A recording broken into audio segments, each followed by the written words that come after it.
Pria ini baru mau makan sarapan pagi. Tiba-tiba satu tembakan menebus tubuh dia, lalu diseret oleh pembunuh.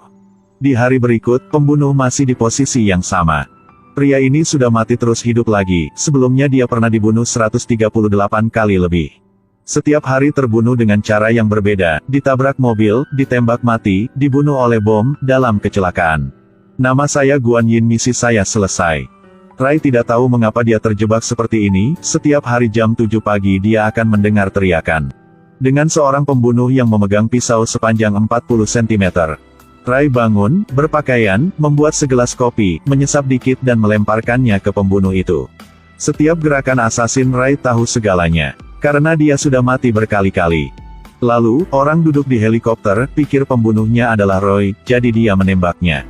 Roy melempar pisau ke helikopter itu, rumah dalam kekacauan. Roy perlahan ke sofa, dia tidak mengerti kenapa ada banyak orang ingin bunuh dia. Sebelum helikopter meledak, Roy tepat waktu melompat ke tempat sampah di bawah. Ada satu kali dia melompat jatuh keluar ditabrak oleh truk. Lalu dia menemukan satu mobil, melempar pemilik mobil keluar dan berkata, "Ada yang mau curi mobil saya." Lalu pengemudi mobil untuk melarikan diri, adegan ini terjadi berkali-kali. Apapun yang dilakukan Roy, dia tidak akan hidup lebih dari 12 jam 47 menit. Jadi dia tidak mau lawan lagi, setiap hari akan duduk minum menunggu mati, hari demi hari. Suatu hari sebelum jatuh ke dalam lingkaran waktu, dia ada bertemu istrinya. Dia seorang fisikawan, dia memanggil Roy ke kantor dan memotong rambut. Penjaga keamanan perusahaan dengan cepat pergi ke sana, seolah takut mengungkapkan sesuatu. Sebelum pergi sang istri berbisik di telinga Roy. Krisis. Kebangkitan ke-144, Roy akhirnya ingat kalimat ini. Roy menemukan sebuah buku, bersembunyi di sudut bawah ruang bawah tanah untuk membaca. Di halaman terakhir dia menemukan sebuah prasasti yang ditulis istri dia untuknya. Kata Roy, pasti harus melihat ke depan, waktu tidak menunggu siapapun. Ini adalah petunjuk, tapi Roy belum bisa mengerti. Dia mendongak dan melihat seorang anak dia yang sudah lama tidak dia lihat. Roy bukan ayah yang baik, belum melihat putranya sejak perceraian. Roy ingin mengajak anaknya pergi makan. Baru saja membuka pintu dan melihat 12 jam 50 menit. Ini pertama kalinya, dia sudah hidup begitu lama. Kenapa pembunuh belum menemukan dia? Roy ingat bahwa ada sinyal di dahinya sekarang, mungkinkah dia memiliki pelacak di tubuhnya? Dipikir sampai sini, Roy menemukan sekelompok pembunuh. Cepat peluk anak, dia gunakan tubuh sendiri untuk melindungi anaknya. Melihat putra, dia juga mengerti bagaimana caranya untuk melewati ronde ini. Di tubuh Roy ada locator, kemanapun dia pergi, akan ada pembunuh. Setiap hari dia akan mati dengan cara yang berbeda, 18 kali ditembak, dibom 20 kali, kecelakaan 23 kali, dikul kepala. Saya Guan Yin, misi tercapai. Kematian yang ke-145 kali, Roy tidak bisa menahan lagi, Roy memutuskan untuk melawan. Di perjalanan dia mampir ke bar, tanya temannya yang bekerja sebagai satpam. Jika tubuh diposisikan dengan pelacak, di mana ia akan ditempatkan? Roy baru ingat kalau gadis yang dia temui tadi malam adalah seorang dokter gigi, lalu gadis itu menyuruh Roy memeriksa gigi. Roy membeli sebotol anggur dan jarum. Lalu pergi ke kamar mandi untuk cabut gigi kemarin. Dia akhirnya menemukan locator. Lain kali dia mati, Roy membunuh si pembunuh, lalu bertanya pada gadis dokter gigi siapa yang ada di balik semua ini. Gadis itu berkata, orang itu adalah bos dari mantan istri Roy. Setelah itu, setiap kali dia mati, dia menarik giginya dan membunuh pembunuh. Setelah berurusan dengan para pembunuh, hanya bos yang tersisa. Roy yang agresif ingin masuk ke laboratorium. Siapa yang suruh dia melakukan seperti, lalu harus mati. Kali kedua dia mengendarai mobil melewati tembok untuk masuk ke dalam. Penjaga keamanan dengan cepat datang, tetapi Roy tidak ada di dalam mobil, dia menggunakan bom untuk membunuh semua penjaga. Tapi sebelum dia bisa bahagia, penjaga keamanan lain menemukannya. Saya bisa bermain dengan Anda sepanjang hari. Menyadari bahwa mustahil untuk masuk dengan cara seperti itu, Roy menyamar sebagai penjaga, lancar masuk ke dalam. Tetapi ketika dia naik lift, penjaga keamanan memaksanya untuk memindai kartu, dia dengan cepat ditemukan.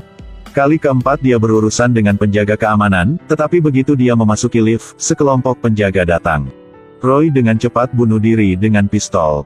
Kali ini dia memperhatikan bahwa lift memiliki kamera, tidak heran ada begitu banyak penjaga keamanan yang muncul. Akhirnya Roy berhasil membunuh semua penjaga. Pergi ke pintu terakhir tetapi menemukan Guan Yin sedang menunggu dia. Roy tidak panik, tetapi saat kritis pistolnya kehabisan amunisi. Ya ampun. Roy udah mati dengan 156 kali, masih tidak bisa melewati pintu terakhir. Guan Yin sangat bagus, Roy tidak bisa mengalahkan dia, dibaliknya terbunuh oleh gadis itu. Saya Guan Yin, misi tercapai. Roy akhirnya mengerti, gunakan pistol akan mati, harus gunakan pedang. Setelah hidup kembali, Roy pergi ke bar untuk bertemu dengan pendekar pedang, ingin dia mengajarinya. Roy tidak bisa melawan pada awalnya, tapi setelah begitu banyak latihan. Sampai kali ke-174 dia hidup kembali, Roy berhasil kalahkan guru dia, lalu dia bertarung dengan Guan Yin. Roy lepaskan pistol, ambil pedang yang panjang, dua orang mulai bertengkar. Musuh gagal berturut-turut, dibunuh oleh Roy. Saya Roy, misi selesai. Lalu, dia menusuk bos, pada akhirnya bos mengerti kenapa dia masuk ke dalam sini. Pasti karena mantan istri Roy sudah melakukan sesuatu. Mantan istri Roy tahu bosnya ingin menggunakan perangkat ini untuk menguasai dunia. Jadi ambil DNA punya Roy dan masuk ke dalam mesin, membuat jika Roy mati dia akan langsung hidup kembali. Mantan istri berharap Roy akan hentikan bosnya. Bos bilang sudah bunuh istri dia, anak dia juga ditangkap. Roy bunuh bos, lalu jalan mencari anaknya, tapi anak dia sudah mati juga. Roy menjadi gila, istri dan anak semua mati. Tiba-tiba ada bayangan putih muncul, itu adalah mesin waktu, kota ini diledakkan. Roy hidup kembali, dia merasa putus asa, tidak mau melawan lagi.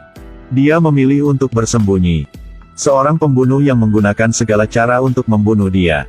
Sampai kali ini, Roy baru ingin kata-kata dari istri, suruh dia harus melihat ke depan. Roy bunuh pembunuh, pergi ke tempat anak main game bersama dia, makan bareng dan obrol berbicara. Pada akhirnya menunggu kota meledak. Setiap hari dia merasakan tanggung jawab dan kebahagiaan ketika menjadi seorang ayah. Sampai suatu ketika, anak Roy mengatakan bahwa ibunya menelepon di pagi hari. Sekarang Roy baru tahu jika mantan istri masih hidup, dia masih ada kesempatan untuk selamatkan istrinya. Roy masuk ke tempat itu lagi, melihat bahwa istri akan dibunuh jam 7:14 menit. Tapi dia bangun jam 7, intinya dia hanya punya 14 menit untuk selamatkan istrinya. Kali ini Roy melompat keluar, pegang helikopter. Membunuh pembunuh lalu terbang ke ruang penelitian dan bunuh semua pembunuh di sana. 2 menit tersisa, dia habiskan semua penjaga. Lalu detik terakhir, berhasil membunuh pria botak dan bos, akhirnya bisa selamatkan istri dia. Melihat istri, Roy tahu dia sudah berhasil. Tapi mereka belum bisa senang karena mesin waktu mau meledak lagi. Istri kasih tahu jika Roy masuk ke dalam mesin itu baru mau berhenti, tetapi dia tidak tahu apa yang akan terjadi pada Roy. Roy memutuskan akan masuk ke dalam situ. Setelah ucapan selamat tinggal pada istri, dia masuk ke dalam. Tidak tahu hidup atau mati, aku sudah mati dan hidup lagi sekitar 200 kali lebih. Dalam 200 kali ini, dia telah melalui banyak hal, dan dia tahu dia memiliki lebih banyak tanggung jawab kepada putra dan istrinya. Kali ini dia berhasil. Oke, video sampai sini saja. Sampai jumpa.